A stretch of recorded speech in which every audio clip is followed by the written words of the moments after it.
네, 오늘 함께 묵상하실 말씀은 마가복음 8장 말씀입니다. 마가복음 8장에 몇 가지 사건이 기록되어 있죠? 굉장히 많은 사건들이 기록이 되어 있습니다. 그죠?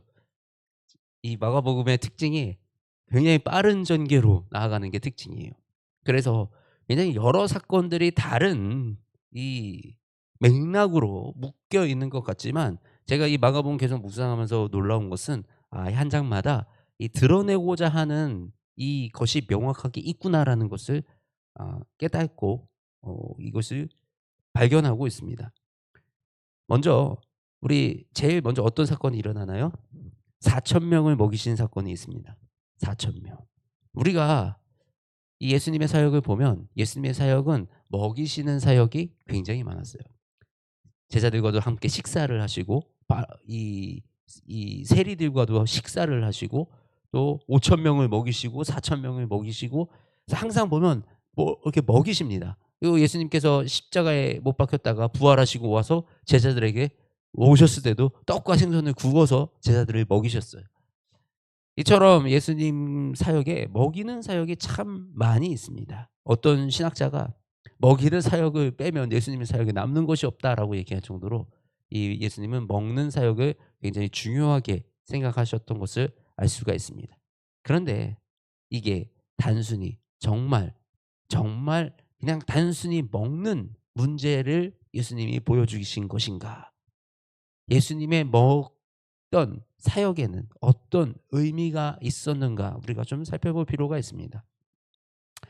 바로 이어서 나오는 것이 바리새인들과 헤롯의 누룩입니다. 그래서 예수님께서 바리새인의 누룩과 헤롯의 누룩을 주의하라.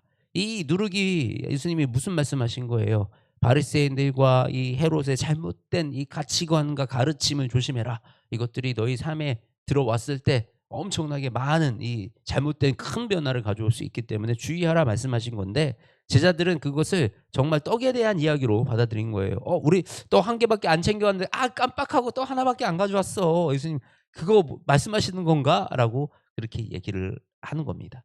그때 예수님께서 뭐라고 말씀하시냐면, 너희가 어찌 떡이 없음으로 수군거리느냐? 아직도 깨닫지 못하느냐? 너희가 마음이 둔하여 너희가 눈이 있어도 보지 못하며 귀가 있어도 듣지 못하느냐? 하시면서 말씀하시는 게, 내가 떡 5개를 5천 명에게 떼어 주었고 7개를 가지고 4천 명을 먹였다 라면서, 내가 지금 이거 얘기하는 것은 내 이 사역은 단순히 떡에 대한 사역이 아니다라고 말씀을 하고 계시는 거예요. 예수님께서 그러면 진짜 말씀하시는 것이 무엇이었습니까? 요한복음 6장 35절에 이렇게 기록하고 있습니다. 예수께서 이르시되 나는 생명의 떡이니 내게 오는 자는 결코 줄이지 아니할 터요. 예수님은 예수님 자신이 생명의 떡이라는 사실을, 바로 이 생명의 떡이 어떻게 많은 영혼을 살리는지, 그것을 우리가 너무나도 쉽게 우리의 눈으로 보고 경험하고 그것을 할 수 있도록 예수님께서는 이 사건들을 통해서 그 떡의 의미를 드러내셨던 것입니다. 예수님은 생명의 양식이십니다.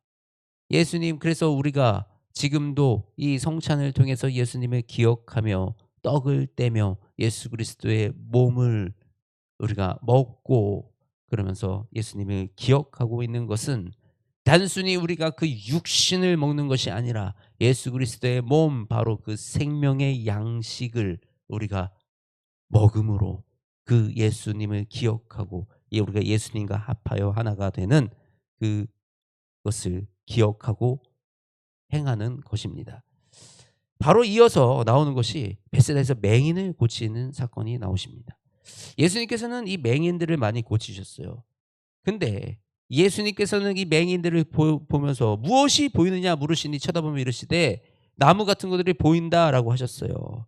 그다음에 이 나가서 안수하심에 그가 주목하여 보더니 나아서 모든 것을 밝히 보는지라. 벌써 이미 나무 같은 것과 걸어가는 것들을 다 본다고 얘기했습니다. 그런데 예수님이 안수 기도하고 났더니 여기서 모든 것을 밝히 본다. 이 무엇을 보았을까요? 이것은 단순히 내가 이 눈이 떠져서 나무를 보고 사람을 보는 것보다 더 큰 영이 열려서 하나님의 나라를 보고 예수 그리스도를 실제로 바라볼 수 있는 바로 이 생명의 빛이 이 맹인에게 비춰지고 이 눈을 떴다라는 것을 우리가 알 수가 있습니다. 이 맹인은 단순히 눈을 떠서 사물을 본 게 아니라 모든 것을 볼 수 있도록 예수님께서는 그 눈을 띄워 주셨다라는 것입니다. 이것은 예수님이 어떤 것을 나타냅니까? 예수님께서는 자신을 생명의 빛이라라고 하셨습니다. 나를 따르는 자는 어둠에 다니지 아니하고 생명의 빛을 얻으리니, 예수님께서는 바로 자신이 생명의 빛이라 말씀하시고 그 빛 가운데로 우리가 나아가기를 말씀하고 계시고 바라고 계시는 것입니다. 이처럼 예수님은 자신에 대해서 자신이 양식이자 자신의 빛이심을 드러내시고 바로 그 사역들을 통해서 그것들을 우리에게 가르쳐 주시고 보여주고 계시는 겁니다. 그런데 그 바로 예수님께서 이렇게 제자들에게 묻습니다. 사람들이 나를 누구라 하느냐? 그랬더니 사람들이 자신을 세례 요한이라도 하고 엘리야라고도 하고 더러는 선지자 중에 하나라고도 합니다 라고 했더니, 또 너희는 나를 누구라 하느냐? 그랬더니 베드로가 이렇게 대답합니다. 주는 그리스도시니이다. 이게 무슨 말입니까? 주는 그리스도, 우리 마태복음에는 이렇게 기록되어 있죠. 주는 그리스도시요 하나님의 아들이시나이다. 자, 그리스도 바로 기름 부은 자, 왕이요 제사장이요 선지자이신 예수 그리스도십니다 라고 고백을 하고 있는 것입니다.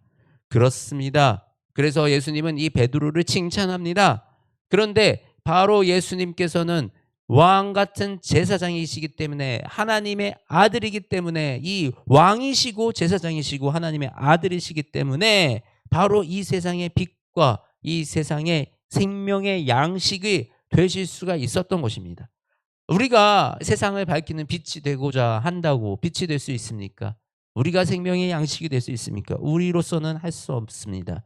그러나 주는 그리스도시기 때문에, 예수님은 왕이시고 제사장이시고 그리고 선지자이시기 때문에 예수님은 이 세상을 밝히실 수 있었고 이 세상에 생명의 양식을 주실 수 있는 바로 그 하나님의 아들이셨다라는 사실입니다.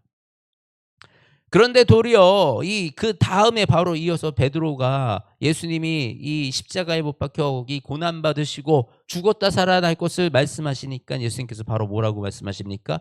사탄아 물러가라. 사탄아 내 뒤로 물러가라. 내가 하나님의 일을 생각하지 아니하고 도리어 사람의 일을 생각하는도다 라고 꾸짖으십니다. 바로 예수님께서 빛이 되시고 생명의 양식이 되시는 그 사역의 목적이 무엇입니까? 바로 우리를 구원하시는 그 영원한 생명을 통해서, 우리가 그 빛을 통해서 우리가 진리의 길에 들어서서 우리를 구원하시기 위한 그 예수님의 계획의 종착지는 바로 십자가 죽음과 부활이셨습니다. 십자가 사건이 없이는 예수님은 이것들을 이루실 수가 없는, 바로 십자가는 이 예수님의 모든 사역의 종착지고 모든 사역의 귀결점이었습니다. 그러므로 이 예수님을 누군지는 알지만 그 가는 길을 동의하지 못했던 이 베드로에게 오히려 꾸짖으시며 사탄아 내 뒤로 물러가라 라고 말씀을 하고 계십니다. 베드로는 예수님이 걱정돼서 만류했겠죠. 예수님을 생각하는 마음이었겠죠. 사랑하는 마음이었을 겁니다. 그러나 우리가 진짜 생각하고 진짜 바라봐야 될 것이 무엇인가? 바로 하나님의 그 뜻과 하나님의 귀하신 이 계획 가운데 우리가 어떤 길을 걸어가고 있는지를 분별하여 볼 수 있는 그 힘이 우리에게 있어야 한다는 것입니다. 믿는 자로서는 우리는 항상 좋은 길, 편안한 길, 안전한 길을 다니지 않습니다. 우리는 죽음을 앞두고 있더라도 그 길이 내가 가야 할 길이라면 담대하게 갈 수 있는 그 담대함과 소명이 우리 가운데 있어야 한다라는 것입니다. 바로 예수님께서는 이 모든 자신의 이 특성을 이 8장 안에서 나타내시며 내가 빛이요 생명의 양식이, 내가 이제 이것을 십자가에서 완성하여 너희에게 새 생명을 주노라 라는 것을 지금 말씀하고 계십니다. 그래서 누구든지 자기 목숨을 구원하고자 하면 잃을 것이요 누구든지 나와 복음을 위하여 자기 목숨을 잃으면 구원하리라. 사람이 만일 온 천하를 얻고도 자기 목숨을 잃으면 무엇이 유익하리요? 사람이 무엇을 주고도 자기 목숨과 바꾸겠느냐라고 말씀하시며, 사람이 무엇을 주고 자기 목숨과 바꾸겠느냐? 바로 예수님께서 그 자기 목숨과 바꿔서 우리에게 새 생명을 주시고 우리에게 하나님의 자녀되는 이 권세와 영광을 더하여 주셨습니다. 예수님은 생명의 양식이요 세상의 빛이십니다. 그 빛과 생명이 우리를 이끄는 곳이 바로 이 십자가 죽음과 부활이라는 사실을 우리에게 말씀하고 계십니다. 예수님은 십자가에서 모든 사명을 감당하셨고 이제 그 생명의 떡을 우리에게 나누어 주십니다. 우리가 그 예수 그리스도의 생명의 떡으로 말미암아 저와 여러분이 예수님과 함께 이 십자가에서 새 생명을 얻는 귀한 은혜가 있기를 소망합니다. 하나님 아버지 감사합니다. 예수님의 이 모든 사역을 통하여 예수님은 우리를 가르쳐 주시고 또 우리가 가야 할 길을 알게 하시며 우리의 눈을 떠서 모든 것을 바라보게 하시니 그곳은 바로 하나님의 나라와 하나님의 뜻을 우리가 깨달아 알게 하십니다. 예수님께서 주시는 이 생명의 양식으로 말미암아 우리의 영이 채워지니 성령 하나님이 우리 가운데 충만하십니다. 우리가 주께 나아가오니 우리가 예수 그리스도가 지신 그 십자가를 함께 지고 나의 십자가를 지고 그 길을 따라갑니다. 주님, 우리가 지는 십자가는 무겁지 않습니다. 그 길이 오히려 기쁨이고 그 길이 오히려 우리의 능력의 길임을 주님 너무나도 잘 아오니 하나님 우리 이 길을 걸어갈 수 있도록 모든 힘과 능력과 지혜와 권능 도하여 주시고 성령 하나님 날마다 우리와 함께 하여 주셔서 지치지 아니하게 피곤하지 아니하게 우리를 도와주시옵소서. 온전하게 주님을 의지하는 이 삶 살아갈 수 있도록 그래서 빛 되신 우리의 생명의 양식 되신 예수 그리스도로 말미암아 새 생명 얻고 우리가 주의 길을 걸어가는 그 자녀로 살아가게 하여 주시옵소서. 사랑이 많으신 우리 주 예수님의 이름으로 기도드립니다. 아멘.